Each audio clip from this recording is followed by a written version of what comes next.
नमस्कार बंधुरा आज के आमी एक नतून रेसिपि एनेছি। आमी आज के चिकेन पिज़्ज़ा बानाबो।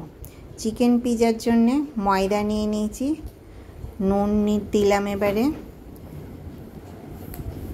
तारपरे छोटो चामचेर हाफ चामचेर थेके एकटू बेशी बेकिंग सोडा दिয়েছি और एटा होच्छे बेकिंग पाउडार।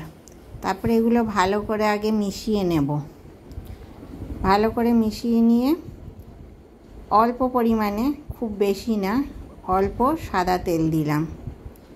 सादा तेल देवार पर आमी दईटा एकटू देखाते भूले गेलाम, दई दिয়েছি। टक दई दिए भालो करे एगुलो मेखे नेब।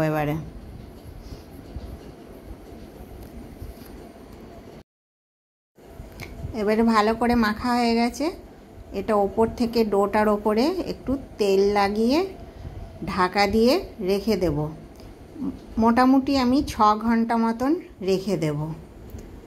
এবারে আমি 6 ঘন্টা পর চলে এসেছি। গ্যাসের ওপর একটা কড়াই চাপিয়েছি। কড়াইয়ের ওপর এটা আমি নুন দিয়েছি। নুনটা আসলে আমি অনেক কাজে ব্যবহার করি, সেই জন্য একটু লাল লাল দেখতে হয়ে গেছে। এটা কিন্তু নুন।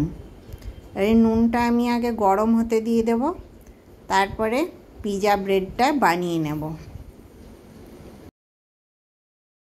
এবারে ঢাকাটা খুলে দেখলাম, দেখুন কত ফুলে গেছে সুন্দর হয়ে। এর ফুলে গেছে, এই হাওয়াটা আমাদেরকে বের করে দিতে হবে, সেই জন্যে আবারও একটুখানি মেখে নিতে হবে ভালো করে।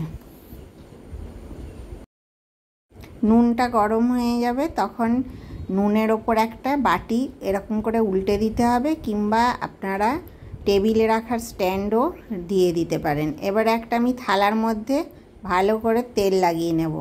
বেলনা চাকিতে একটু বেলে নিয়ে শেপটা দিয়ে নিয়েছিলাম। তারপরে এবারে এখানে দেখুন থালাটার ওপর আমি দিয়ে দিলাম ব্রেডটা, আর ভালো করে এরকম করে করে পাশগুলো হাতে করে টিপে টিপে দিতে হবে, তাহলে সাইডগুলো একটু মোটা মোটা থাকবে। আর মাঝখানে একটা কাঁটা চামচ দিয়ে প্রচুর পরিমাণে ফুটো ফুটো করে দিতে হবে, যেন হাওয়াটা এদিক থেকে ওদিক বের হয়ে যায়, তাহলে জিনিসটা খুব সুন্দর তৈরি হয়।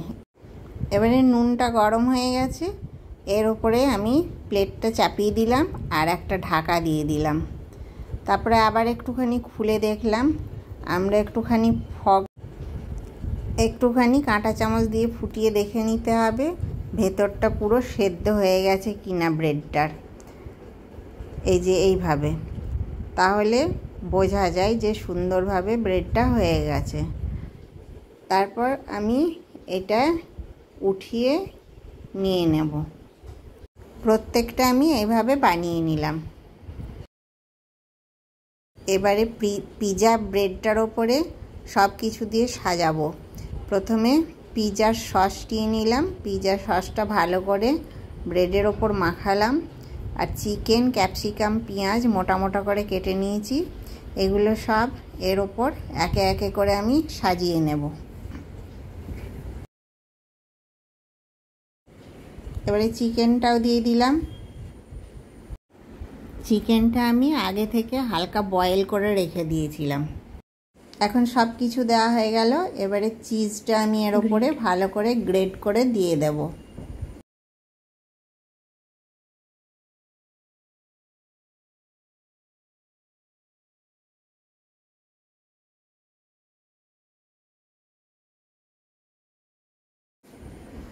এবারে আমরা এটাকে আবার কড়াইয়ের মধ্যে ঢুকিয়ে ঢাকা দিয়ে দেব।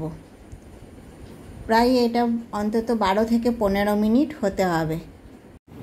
দেখুন এবারে চিজটা মেল্ট হয়ে গেছে, তাহলে এবারে খুব সুন্দর আমাদের চিকেন পিৎজা তৈরি হয়ে গেছে।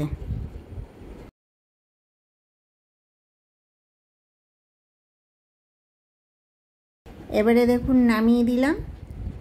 এবারে আমি ওপর থেকে অরিগানো আর চিলি ফ্লেক্সটা ছড়িয়ে দিলাম। তাহলে এবারে আমাদের চিকেন পিৎজা করে রেডি। কত সুন্দর হয়ে গেছে। আপনারাও এইভাবে চিকেন পিৎজা বানাবেন একবার, আর অবশ্যই আমাকে কমেন্টে জানাবেন কেমন লাগলো। আর আমার চ্যানেলটাকে আপনারা লাইক, শেয়ার, সাবস্ক্রাইব করবেন, আমার পাশে থাকবেন। সুন্দর সুন্দর ভিডিও আনবো। নমস্কার।